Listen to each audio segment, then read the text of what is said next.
What's good, YouTube? It's Justice. I used to be Pay, and today I'm back with another video.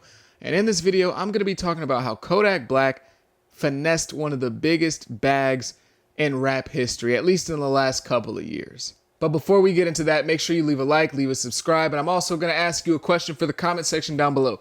Who do you think is the greater rapper all time? Who would you have higher on your all-time rankings list? Lil Durk or Kodak Black?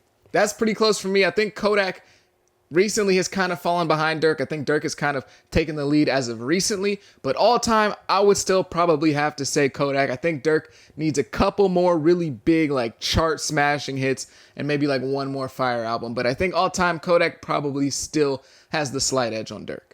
Now, maybe you were unaware, but recently Kodak Black did a song with 6ix9ine. And now, of course, everybody knows about 6ix9ine and what he's about. But apparently this wasn't just your regular feature. This wasn't just, hey, Kodak, you want to hop on this song? We got an extra spot. I'd love to hear you on this song. It wasn't anything regular. This was a feature that was worth at least $1 million, maybe even in the range of a couple millions of dollars. Now that's according to Wack100, who is a known exaggerator, so we kind of have to take that with a grain of salt. But still, it was at least worth $1 million. This was a very big bag for a regular feature. But again, this still wasn't really like your average everyday, oh, rapper being on another rapper's song. This was Kodak working with 6ix9ine after 6ix9ine snitched on the 9 Trey Bloods. And basically 6ix9ine is the face of snitching. He's the goat of the snitching movement that's going on right now in rap. Now, obviously, I know people are gonna be like, bro, why are you talking?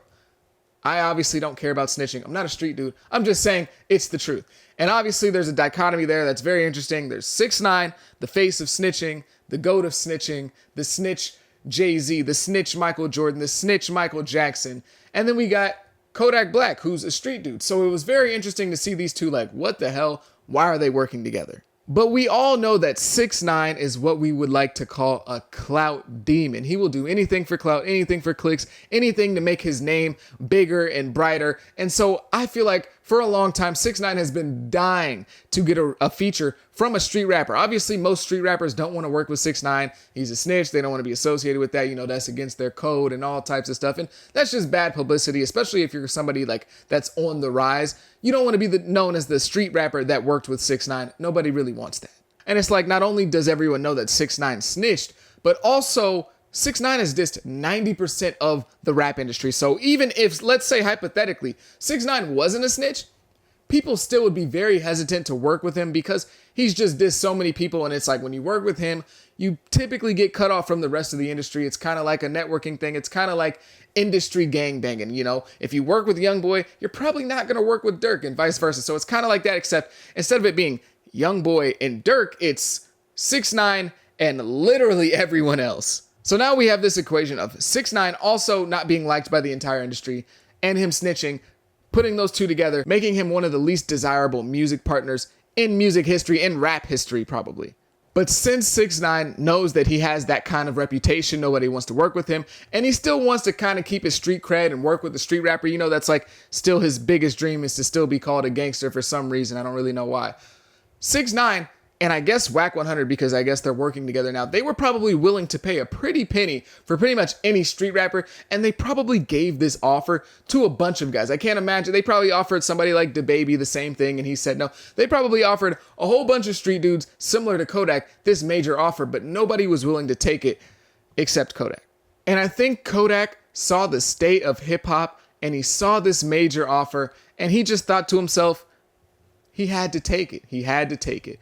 Now, obviously, snitching is like the worst thing you can be accused of as a street rapper. Like, I'm not even exaggerating. Like, all those other charges, like murder and like being a snitch is probably the worst thing you can be accused of as a street rapper. I'm not even trying to be funny at this point. But it's changing nowadays. Everything is changing.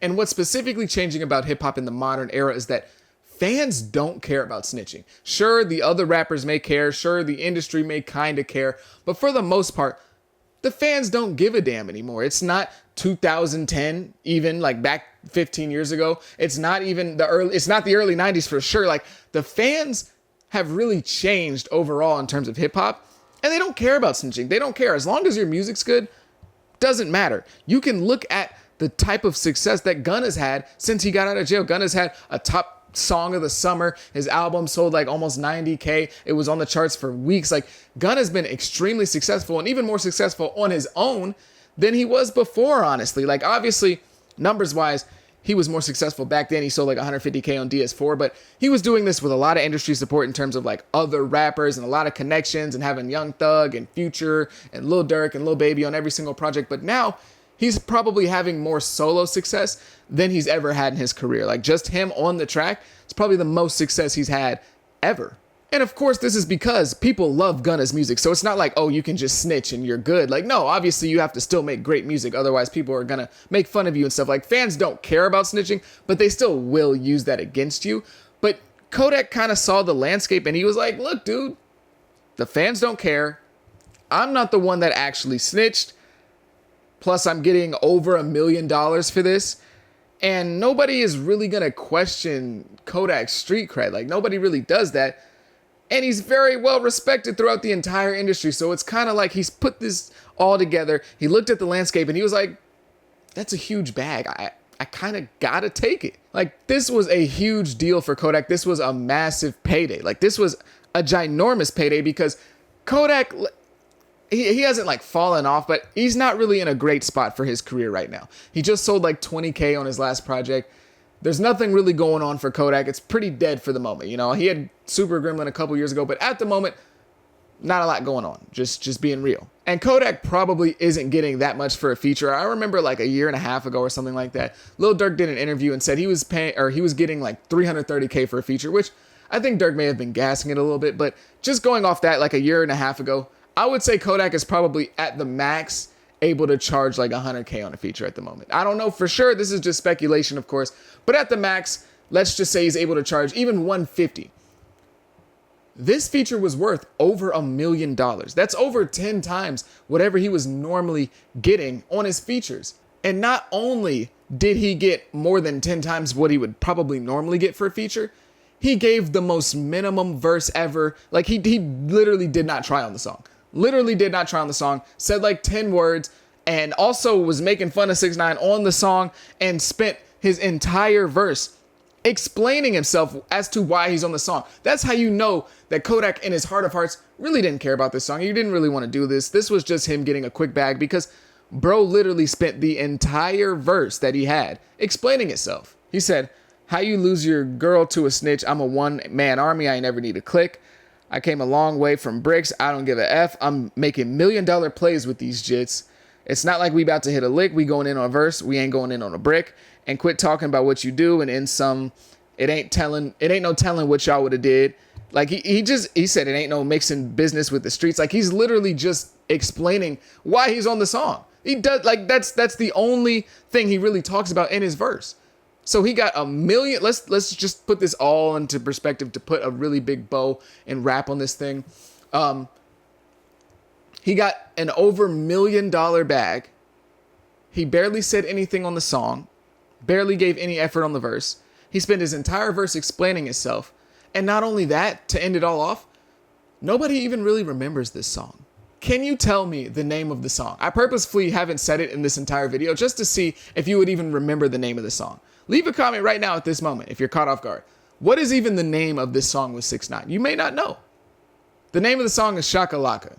Now, obviously, it's a 6ix9ine titled song, but you get what I'm saying? Like, this was a huge bag for Kodak, and this song made literally zero impact on anybody or anything. Like, sure, it did decent numbers on YouTube. It did like 33 million. That's actually great numbers, sorry. It did decent numbers overall. It did great numbers on YouTube, but in the landscape of things, this song had no impact. It's not a big, memorable song. It's not something people are holding against Kodak right now. It just kind of happened. And he got over $1 million for it to work with 6ix9ine. Yeah, 6ix9ine sucks. He's a snitch. He's disrespectful. He disses the dead, all that. But Kodak was like, dude, it's an over $1 million bag. And I don't have to do much of anything. And I don't really have to try. All I have to do is be there in the video with 6ix9ine, because 6ix9ine needs that for his little imagery. He needs to shock people. Oh my God, 6ix9ine working with a street rapper after snitching. See, look, I'm 6ix9ine. I can snitch and still do it. That's all 6ix9ine really wanted. He didn't really care that who it was necessarily, but the fact that it was Kodak did help. Which brings me to the end of my video. Kodak, for sure, finesse 6ix9ine. He got over on 6ix9ine. He got over on Wack100. To get over $1 million for that weak verse, for that song to not even really, I don't even think it charted on Billboard. Like 6ix9ine and Wack100, they got something out of it. They did get a lot out of it in terms of like probably music, or not music, money and numbers, but they didn't get out of it what they probably thought they would have by having a street rapper on a song with 6ix9ine. They definitely didn't get out of it what they thought they would have. And Kodak got to walk away with over $1 million. So he definitely won in this case. He got over. But I will say it is definitely nasty work, because all these rappers talk about snitch this, snitch that. If you snitch, I'm gonna do this. And look, that's cool, but you got to stand on your word, bro. I'm not saying this as somebody, I don't care about snitching. Look, that's not the thing. Remove snitching from this conversation entirely. If this was any other thing, if this was like, I don't know, let's say you never wanted to work with a woman beater, right? And then you make a song with a woman beater. If you say, oh, if you beat women, I'll kill you. But then you make a song with a woman beater because they paid you $2 million. Like, I get the money aspect of it. But it's just that moral principle, which is kind of nasty to me. I think Kodak, I don't think he should have did it. But when you look at the type of bag he got for it, and the type of the entire situation, and basically what's going on right now in his career, and how he's not super crazy hot, I get it. I understand it. He even said in this song, his girlfriend would be looking at him crazy if he turned down this big bag to mix the business with the streets. Like, I get it.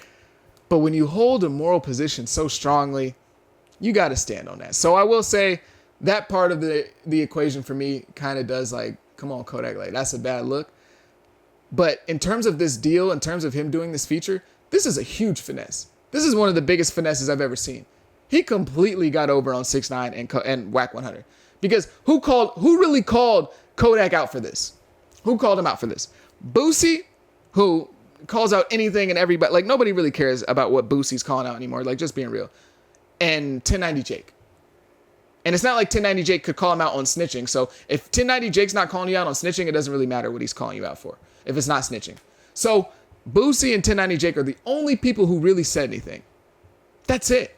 Nobody in the industry said anything. Nobody in the industry was like, oh my God, Kodak working with 6ix9ine. He working with a snitch. We don't rock with Kodak. Lil Durk didn't say anything. Future didn't say anything. Lil Baby didn't say anything. None of the guys that he typically works with said anything. 21 Savage didn't say anything.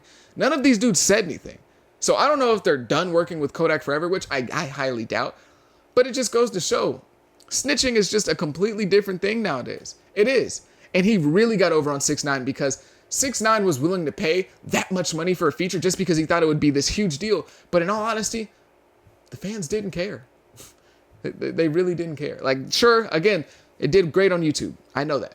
But overall, as a hit in terms of this song, it didn't do anything crazy.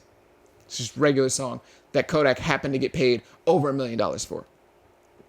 So Kodak definitely got over, but man, I don't know. Morally, if you hold such a strong position on something, I feel like this is kind of a hypocritical thing to do. But whatever. All I know is he finessed the hell out of 6ix9ine, and 6ix9ine will never pay this much for a feature again. I promise you, unless he could get like NBA YoungBoy, but I seriously doubt he does. Yeah, if he gets like YoungBoy or like Lil Baby or like Durk, obviously he's not going to get any of those guys. But if he did, he probably would pay that $1 million worth. But now for like any regular street rapper, he's not paying that. Like, let's just be real, because he just seen it blow up. Well, not blow up in his face, but not do what he probably thought it would. So y'all leave a comment down below. Do you think this was a finesse? I don't think there's any argument about this being a finesse. I think it 100% was. But I think that morally, you got to kind of question Kodak. Not because of snitching. I don't care about snitching. I'm not a street dude, but in terms of just like, if you have a belief, you kind of got to stand on that. But that's just my opinion. Maybe I'm wrong. Leave a like, leave a comment down below, and name other big finesses in rap. I think that Trippie Redd deal where he signed for like 3 albums, 30 million. I think that was a huge finesse by Trippie Redd. But name some other finesses down below. If you like this video, if you made it this far, I greatly appreciate it. Again, leave a like, leave a subscribe. Have a good day. Be safe, be blessed. Peace.